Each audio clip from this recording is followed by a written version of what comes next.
Welcome to my channel, Bala Niti World.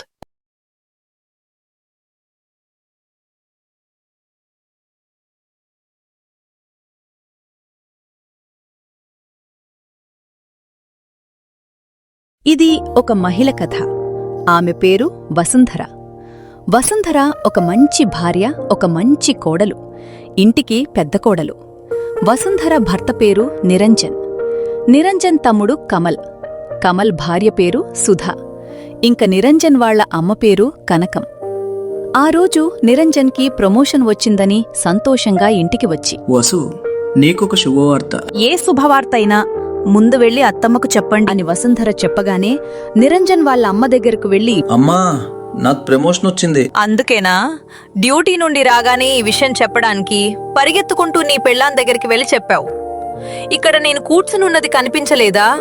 కనిపించినా చెప్పడం అవసరం లేదనుకున్నావా? అమ్మా, ఎందుకమ్మా అలా అంటావు? నేను వసుంధర దగ్గరికి వెళ్ళినా తనకి ఈ విషయం చెప్పలేదు. రే, నువ్వు అంత సంతోషంగా వెళ్ళి ఏమీ చెప్పకుండా తిరిగొచ్చావంటే నేనది నమ్మాలా? నిజం చెప్పు. ఇలా చెప్పని నీ పెళ్ళంగితో చెప్పింది కదా. ఎందుకమ్మా ప్రతిసారి వసుంధరని ఏదో ఒకటి అంటూనే ఉంటావు? నీకెందుకు వసుంధర అంటే అంత కోపం? అది కోపం కాదురా, బాధ. పెళ్ళయ్యి 5 సంవత్సరాలవుతోంది, ఇంతవరకు నీకు పిల్లలు పుట్టలేదు. నీ తమ్ముడు చూడు, వాడికి పెళ్ళైన సంవత్సరానికే వారసుని అప్పగించాడు. ఇప్పుడు నా మనవని చూసుకుంటూ కాలాన్ని గడిపేస్తున్నాను. ఈ సంతోషమంతా కేవలం సుధ వల్లే నాకు దక్కింది. నా చిన్న కోడలు బంగారం. అమ్మా, నీకింత వయసు వచ్చింది. ఒక వ్యక్తిని ఇంకొకరితో పోల్చడం తప్పని నీకు తెలీదా? నీకేం తెలుసురా నా బాధ? అయిన వాళ్ళు కాని వాళ్ళు అందరూ నన్ను తలా ఒక మాట అడుగుతుంటే వాళ్లకు సమాధానం చెప్పలేక చస్తున్నాను. ముందు నీ పెళ్ళాన్ని ఒక బిడ్డను కడిగి నాకివ్వమని చెప్పు. అప్పుడు నేను దాన్ని ఏమీ అనను అని కనకం చాలా కఠినంగా మాట్లాడుతుంది. దాంతో వసుంధర ఏడ్చుకుంటూ లోపలికి వెళ్ళిపోతుంది. అప్పుడు నిరంజన్ వసుంధర దగ్గరకు వెళ్లి, వసు, నువ్వు బాధపడద్దు. అమ్మ గురించి నీకు ముందే తెలుసు కదా. నేను ఎన్నోసార్లు ఇంట్లో నుండి వెళ్ళిపోదామని చెప్పాను, కానీ నువ్వు దానికి ఒప్పుకోవట్లేదు. మనం ఇక్కడున్న నన్ని రోజులు నిన్ను ఇబ్బంది పెడుతూనే ఉంటారు. అందుకే మనం ఇల్లు వదిలి వెళ్ళిపోదాం. ఏవండి అత్తమ్మ, నన్ను ఏదో ఒకటి అనడం మామూలే. ఎందుకంటే మీరు ఈ ఇంటికి పెద్ద కొడుకు. ఈ ఇంట్లో ఉన్న వాళ్ళందరికీ మీరంటేనే ఎక్కువ ఇష్టం. నా వల్ల మీరు మాట పడాల్సొస్తోంది. అందుకే నాకు బాధగా ఉంది. ఇప్పుడు మనం ఈ ఇల్లు వదిలి వెళ్ళిపోతే ఇంట్లో వాళ్ళందరూ బాధపడతారు. అందుకే ఈ ఇల్లు వదిలి వెళ్ళడానికి నేను ఒప్పుకోవట్లేదు. వసు, నీ మంచితనాన్ని మన ఇంట్లో వాళ్ళు ఎప్పుడో ఒకసారి ఖచ్చితంగా అర్థం చేసుకుంటారు. ఒకరోజు కనకం వసుంధర్ని పిలిచి, ఏంటమ్మా ఇవాళ సుధకి ఏదో పని చేయమని చెప్పావంట? ఏంటి విషయం? అవునత్తమ్మా, ఇవాళ మన ఇంటికి బంధువులొస్తున్నారు కదా, పని చాలా ఎక్కువ ఉంది. అందుకని కొంచెం సహాయం చేస్తుందని పిలిచాను. వసుంధర, నీకెన్నోసార్లు చెప్పాను, ఈ ఇంట్లో పనులన్నీ నువ్వే చెయ్యాలి.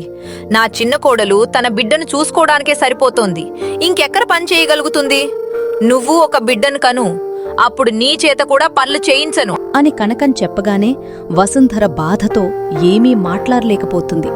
అలా సుధకి వాళ్ళ అత్తమ్మ పనులేవీ చెప్పకపోవడంతో సుధ కూడా వసుంధర మీద పెత్తనం చలాయించేది. అక్కా, ఇవాళేం కూర చేస్తున్నావు? ఇవ్వాల వంకాయ కూర చేస్తున్నా. సుధా, ఏంటక్క నువ్వు 2 రోజుల ముందే కదా వంకాయ పులుసు పెట్టావు, ఇప్పుడు మళ్ళీ వంకాయేనా? చూడక్క, నేను వంకాయ కూర తినను. నా కోసం నువ్వు బంగాళాదుంప ఫ్రై చెయ్యి. సుధా, అంతమందికి వేపుడు ఎలా సరిపోతుంది? సరే అయితే, ఇంట్లో వాళ్ళందరికీ వంకాయ కూర చేసి నాకు వేపుడు చేసి పెట్టు. నీకు ఇంట్లో పని చేయడం తప్ప పెద్ద పనులేవీ లేవు కదా, ఆ మాత్రం చేయలేవా? అలా సుధ కూడా వసుంధరకి ఏమాత్రం విలువ ఇవ్వదు. అలా కొద్ది రోజులు గడిస్తాయి. ఒకరోజు వసుంధర బాబుని చూసుకుంటుంటే వెంటనే సుధ అక్కడికి వచ్చి, ఇంట్లో అంతమందుండగా నువ్వెందుకు బాబుని ఆడిస్తున్నావు? పిల్లలు లేని నీకు పిల్లల్ని ఎలా చూసుకోవాలో ఎలా తెలుస్తుంది? ఇక నుండి నువ్వు నా బాబుని ముట్టుకోవద్దు అని సుధ చాలా కఠినంగా మాట్లాడుతుంది. అప్పుడు నిరంజన్ వాళ్ళ బామ్మగారు, ఏమే, ఎప్పుడు చూసినా బాబు నీ దగ్గర తప్ప అందరి దగ్గర ఉంటాడు. పోనీ పనేమైనా చేస్తావా అంటే అది కూడా చెయ్యవు. పక్కింటి పిల్లలు కూడా వచ్చి నీ బాబుని చూసుకుంటారు. వాళ్లకు తెలుసా పిల్లల్ని ఎలా చూసుకోవాలో? మరి అప్పుడు లేని అభ్యంతరం నీకిప్పుడెందుకే? నువ్వు ఇలా తయారవటానికి కారణం నీ అత్తే అని బామ్మ చెప్తుంది. ఇదంతా దూరం నుండి నిరంజన్ చూస్తాడు. అప్పుడు నిరంజన్ వసుంధర దగ్గరకు వచ్చి, ఇన్నాళ్ళు నీకు అమ్మ మాత్రమే విలువ ఇవ్వట్లేదని అనుకున్నాను. సుధా నీకంటే చిన్నది. ఆ అమ్మాయి కూడా నీతో ఇష్టమొచ్చినట్టు మాట్లాడుతోంది. అయినా కూడా నువ్వు తిరిగి ఏమీ మాట్లాడట్లేదు. పిల్లలు లేనంత మాత్రాన ఎవరి ఏమన్నా పడాలని ఎందుకు అనుకుంటున్నావు వసు? అందుకే నీకు నేను ముందే చెప్పాను, ఈ ఇల్లు వదిలి వెళ్ళిపోదామని. నేను ఎంత చెప్పినా నువ్వు నా మాట వినట్లేదు. చూడు వసు, నువ్వు పడుతున్న బాధలు నేను రోజూ చూస్తూనే ఉన్నాను. కానీ ఏమీ చెయ్యలేకపోతున్నాను. ఎందుకంటే నా కోడలు కనకం నన్ను చాలా బాగా చూసుకుంటుంది. దానికున్నదల్లా ఒకటే బాధ. నిరంజన్ అంటే కనకానికి చాలా ఇష్టం. వాడికి పిల్లలు కాలేదని ఆ కోపాన్ని నీ మీద చూపిస్తోంది. నువ్వు నిరంజన్ చెప్పినట్టు ఇంట్లో నుండి వెళ్ళిపోతే గాని నీకు మనశ్శాంతి ఉండదు అని బామ్మగారు కూడా వసుంధరకి చెప్తారు. దాంతో వసుంధర వేరే ఇంట్లో ఉండటానికి ఒప్పుకుంటుంది. తర్వాత నిరంజన్ కనకం దగ్గరకు వెళ్లి, అమ్మా, నేను వసుతో కలిసి వేరే ఇంట్లో ఉండాలని నిర్ణయించుకున్నాను. ఇల్లు కూడా చూశాను. ఇక్కడి నుండి దగ్గరే. మీరు రావాలనుకుంటే ఎప్పుడైనా రావచ్చు. ఇన్నాళ్ళు నా బిడ్మి రోజు కల్లారో చూసుకునేదాన్ని. నీ మూలంగా ఇప్పుడు నా కొడుకు నాకు దూరం అవుతున్నాడు. అమ్మా, ఇందులో వసు తప్పేమీ లేదు. వేరే ఇంట్లో ఉందామని నేనే వసుని ఒప్పించాను. ఈ అమ్మ నీకేం చేసిందని ఇంత పెద్ద శిక్ష విధించావు బాబు? నువ్వేం తప్పు చేయలేదమ్మా. మాకు పిల్లలు లేరని ఈ ఇంట్లో వాళ్ళందరూ మమ్మల్ని చిన్నచూపు చూస్తున్నారు. ముఖ్యంగా వసుని చిన్న పెద్ద తేడా లేకుండా మాట్లాడుతున్నారు. పిల్లలు లేరంటే ఆ తప్పు కేవలం వసూది మాత్రమే కాదు, తన భర్త అయిన నాది కూడా. వసుకి అవమానం జరిగితే నాకు జరిగినట్టే. అందుకే ఇక్కడి నుండి వెళ్ళిపోతున్నాం అని చెప్పి వసు ఇంకా నిరంజన్ వేరే ఇంటికి వెళ్లి అక్కడే జీవిస్తుంటారు. అక్కడ కనకం సుధాని పిలిచి, అమ్మా సుధా, ఇక నుండి ఇంట్లో పనులన్నీ మనమే చేసుకోవాలి. నేను బాబుని చూసుకుంటాను, నువ్వు వంట చెయ్యమ్మా. సరే అత్తమ్మా, ఒకరోజు మీరు చెయ్యండి, ఇంకో రోజు నేను చేస్తాను. నిన్ను నేను కూతురు కంటే ఎక్కువగా చూసుకున్నాను కదమ్మా. నువ్వు పనులు చేయడానికి ఎందుకు అంతగా ఆలోచిస్తున్నావు? చూడండి అత్తమ్మా, నేను మీకు వారసుని ఇచ్చాను కాబట్టి చూసుకున్నారు. లేకపోతే నా బ్రతుకు కూడా వసుంధర అక్కలాగే ఉండేది. మీరు ఒకరోజు ఇంకా నేనొకరోజు పని చేయడానికి ఒప్పుకుంటే సరి, లేకపోతే ఒక పని మనిషిని పెట్టుకుందాం అని సుధా చెప్తుంది. దాంతో కనకం ఏమీ చెయ్యలేక ఇంట్లో పనులు చేయడం అలవాటు చేసుకుంటుంది. కాని సుధ మాత్రం పనులు సరిగ్గా చేసేది కాదు. ఒకరోజు కనకం సుధతో, సుధా, నువ్వు పనులు సరిగా చెయ్యట్లేదు. ఒక పని చేస్తుంటే ఇంకో పని వదిలేస్తున్నావు. ఇలా అయితే ఎలా సుధా? అత్తమ్మా, నాకు పని ఇలాగే వచ్చు. నన్ను చేయమంటే నేను ఇలాగే చేస్తాను. మీకు నచ్చకపోతే పని చేయడం మానేస్తాను. మీకిష్టం వచ్చినట్టు మీరే చేసుకోండి. ఏంటే బెదిరిస్తున్నావు? నువ్వు పని చేయకపోతే నేను చేసుకోలేననుకుంటున్నావా? నువ్విక నుండి సగం సగం పనులు చేయాల్సిన అవసరం లేదు. ఇంట్లో పనులన్నీ నేనే చేసుకుంటాను అని చెప్పి ఇంట్లో పనులన్నీ కనకం చేయడం మొదలుపెడుతుంది.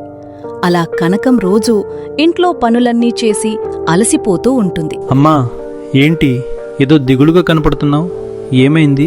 బాబు కమల్, నీ భార్యను పనిచేయమంటే ఒక్క పని కూడా సక్రమంగా చేయట్లేదు. అందుకని అన్ని పనులు ఒక్కదాన్నే చేసుకుంటుంటే బాగా అలసిపోతున్నాను. పనులు తిన్నగా చేయమని నీ భార్యకి నువ్వైనా చెప్పరా? అమ్మా, వదిన నువ్వు ఎంత కష్టపెట్టేదానివో నీకిప్పుడైనా అర్థమైందా? వదిన చాలా మంచిది కాబట్టి నువ్వు ఎన్ని పనులు చెప్పినా ఏమైనా అన్నా తిరిగి ఒక్క మాట కూడా అనేది కాదు. కానీ నా పెళ్ళం అలా కాదు.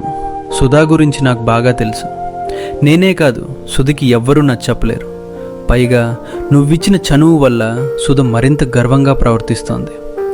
ఈ విషయంలో నేనేమీ చేయలేను, నన్ను క్షమించు అని కమల్ చెప్పగానే కనకం బాధతో, నేను వసుంధరని చాలా కష్టాలు పెట్టాను. అందుకే తడు పడిన బాధ నాకు తెలియాలని దేవుడు నాకు ఈ శిక్ష విధించాడు. నేనిప్పుడే వసుంధర దగ్గరికి వెళ్లి క్షమాపణ అడగాలి అని కనకం వసుంధర దగ్గరకు వెళ్లి, అమ్మా వసుంధర, నేను నిన్ను చాలా కష్టాలు పెట్టాను. నన్ను క్షమించు తల్లి. అత్తమ్మా, ఏమైంది? ఎందుకేడుస్తున్నారు? నేను సుధని కూతురు కంటే ఎక్కువగా చూసుకున్నాను. కాని సుధా నన్ను పని మనిషి కంటే హీనంగా చూసింది. నేను నీకెప్పుడూ విలువ ఇవ్వలేదు. కాని నువ్వు మాత్రం నన్ను కన్న తల్లి కంటే ఎక్కువగా చూసుకున్నావు. మీ ఇద్దరికి ఇంత తేడా ఉందని నాకెప్పుడు అర్థం కాలేదు తల్లి. అత్తమ్మా, బాధపడకండి. ఇప్పుడు మీరిక్కడికి వచ్చేశారు కదా, మీరిక్కడే ఉండండి. మీకు ఎలాంటి ఇబ్బంది లేకుండా నేను చూసుకుంటాను. వసుంధరా, నువ్వు చెప్పినట్టు నేను ఇక్కడే ఉంటాను, కానీ నువ్వు నన్ను చూసుకోవద్దు. ఇక నుండి నేనే నిన్ను చూసుకుంటాను. ఇంకెప్పుడు నీకు పిల్లలు లేరని నిన్ను బాధ పెట్టను. నిన్ను నా బిడ్డలాగా చూసుకుంటాను అని కనకం తన తప్పు తాను తెలుసుకుంటుంది. ఈ కథలో వసుంధరకి పిల్లలు కాలేదని కనకం వసుంధరని ధరని చాలా కష్టాలు పెట్టింది. ఈ రోజుల్లో చాలా మంది పిల్లలు కలుగలేదని వసుంధరలాగా బాధపడుతూనే ఉన్నారు. అలాంటి అమ్మాయిలని కనకంలాగా బాధపెడుతూనే ఉన్నారు. ఇక్కడ నిరంజన్ వసుంధరకి ప్రతి విషయంలో తోడుగా నిలబడ్డాడు. కాని కొంతమంది అమ్మాయిల విషయాల్లో పిల్లలు కలుగకపోతే కనీసం భర్త సహాయం కూడా ఉండదు. ఇంట్లో వాళ్ళు, బంధువులు, అంతెందుకు అసలు పరిచయం లేనివాళ్లు కూడా ప్రశ్నించడం మొదలుపెడతారు. ఇకనైనా పిల్లల విషయంలో మహిళలని అర్థం చేసుకుంటారని భావిస్తున్నాను. ఈ వీడియో చివరి వరకు చూసినందుకు కృతజ్ఞతలు. ఈ వీడియో మీకు నచ్చినట్టయితే దయచేసి లైక్ చేసి సబ్స్క్రైబ్ చేసుకోండి. Thanks for watching. Please do like, share, and subscribe.